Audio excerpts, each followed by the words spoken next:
Paper 1, memory topic, and this is Mrs. H Psychology for AQA Psychology. So I'm going to talk you through the working memory model, outlined and evaluated. So let's have a look at the model itself. Okay, so you can pause the screen now and just jot down something like this. So here we have the central executive and the 3 slave systems, and each slave system, these 2 slave systems, are subdivided. So phonological loop into phonological store and articulatory process. We've got the episodic buffer, we've got the visual spatial sketch pad or scratch pad, subdivided into visual and spatial. So let me talk you through these very quickly. So the central executive, what do we need to know about that? Right, just bullet pointed different things. It's an attention system, so it decides which information we pay attention to, and it can switch attention, it can direct attention. So it controls the other slave systems. It also holds information very briefly whilst it's processed. It's very flexible, so it can process from any of the senses, but it is limited in capacity and it can only deal with one strand of information at a time. And that's what ties in with quite a number of the past exam questions, which we will look at in class, and I'll probably do a separate video on. It also allows us, as I've said before, switch attention between the different inputs. Okay, going on to the visual spatial sketch pad or scratch pad, doesn't matter which term you use. Right, nice and easy. Visual deals with objects like shape and colour, and spatial deals with locations and movements in time and space. If we go on to the phonological loop, this deals with auditory, so sound information, and the order of information. It's limited in capacity and basically will just cover how much information can be spoken out loud within about 2 seconds. As it's mainly acoustic, so confusion will occur with similar sounds, but it's now divided into the phonological store and the articulatory rehearsal process. So we look at the phonological store, or the primary acoustic store.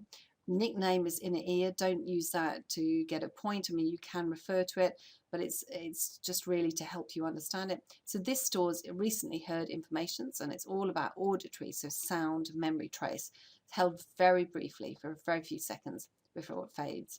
So that is when, for example, the teacher asks you to repeat what she said, and you have that held in your memory, really. So if you're quick enough, you can direct your attention to what's being held and repeat it. The articulatory rehearsal process is like an inner voice. It's that little voice you hear when you're thinking. Okay, so it allows maintenance rehearsal, repeating sounds in a loop to keep it in working memory until it's needed. And also the amount of information it can hold is determined by, again, what we can say in about 2 seconds. It's not determined by the number of items, so it fades after about 2 seconds. And then the final bit is the episodic buffer. So this is a more recent addition, and the idea was to link short-term memory with long-term memory. So episodic buffer, very little is known about it still really, but it is limited capacity, so roughly about 4 chunks, and it binds information together from all the different fields, so visual, verbal, spatial. It can access the different sub or slave systems. It is also, it was introduced to explain how we store combined information, not just visual or not just auditory, but combined information.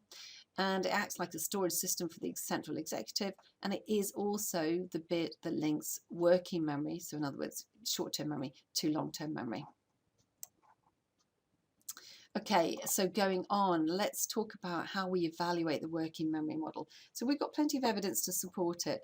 So, for example, you can pause the screen now, but we've got dual task studies, we've got clinical case studies, we've got studies that are supported from brain scanning evidence, and also badly with word length. So pause the screen, have a look at these different examples. And then other evaluation, further evaluation that we have, if I just move this down a little bit here, it's problems with it. It's limited in understanding. So Badley said himself that the central executive was the most important component, but it's the least understood. And some may believe that it may consist of several components within that central executive doing the various tasks of the central executive as opposed to just one component. A nice little evaluative point, really, it focuses just on short-term memory and what we would say is recently activated long-term. So it has been criticised for not providing any more information on long-term memory. So in other words, it's not really complete or comprehensive theory of memory, unlike the multi-store, which covers your sensory, your short-term and your long-term. Strengths, on the other hand, though, working memory does emphasise the active nature of short-term memory, Multi-store just emphasizes the very passive nature of short term. We've also got practical applications. So knowledge about our working memory has helped to identify why certain children might have problems reading and learning rhyme. And that, once they're identified, it means that we can help them, we can support them. It may be that they have a problem with their phonological loop. And obviously, if you can identify children early enough, provide support to help them with their education. We've also, worth saying, comparison points, working memory versus multi-store, in case you get asked a question like that. Okay, so a couple of differences there between the two. Now, that takes us to the end of the working memory model. For my guys who've just done their mock, the question was just focused on central executive. So really, you're just after some of these points about the central executive.